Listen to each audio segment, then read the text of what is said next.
Hello বন্ধুরা, আপনারা সব কেমন আছেন? আশা করি ভালো আছেন।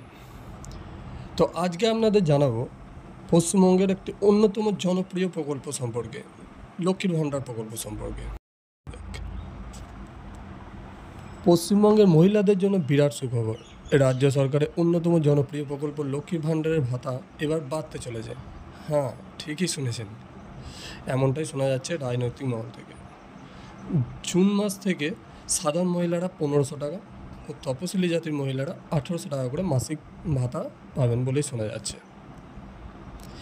এই প্রসঙ্গে আমাদের মাননীয় মুখ্যমন্ত্রী মমতা বন্দ্যোপাধ্যায় জানিয়েছেন, লক্ষ্মীর ভাণ্ডার শুধুমাত্র কোনো ভাতা প্রকল্প নয়, এটি বাংলার যোগ্য সম্মান। আর এই প্রকল্প আমরা চালু করেছিলাম সারা বিশ্বে প্রথম, আর এটাই আমরা সারা জীবন চালিয়ে যাব। এমনকি এই ঘোষণার পর চাঞ্চল্য ছড়িয়ে গেছে গোটা রাজ্যে। তো কতটা ভাতা বাড়ছে জানিয়ে রাখি, বর্তমানে সাধারণ শ্রেণীর মহিলারা এই প্রকল্পের আওতায় 1000 টাকা প্রতি মাসে, তপশিলি জাতির মহিলারা 1200 টাকা প্রতি মাসে ভাতা পেয়ে থাকেন।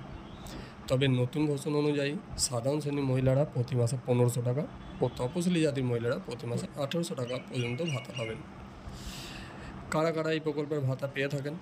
এই প্রকল্পের ভাতা পেতে গেলে অবশ্যই আবেদনকারী মহিলাকে 15 থেকে 60 বছর বয়স হতে হবে এবং পশ্চিমবঙ্গের স্থায়ী বাসিন্দা হতে হবে।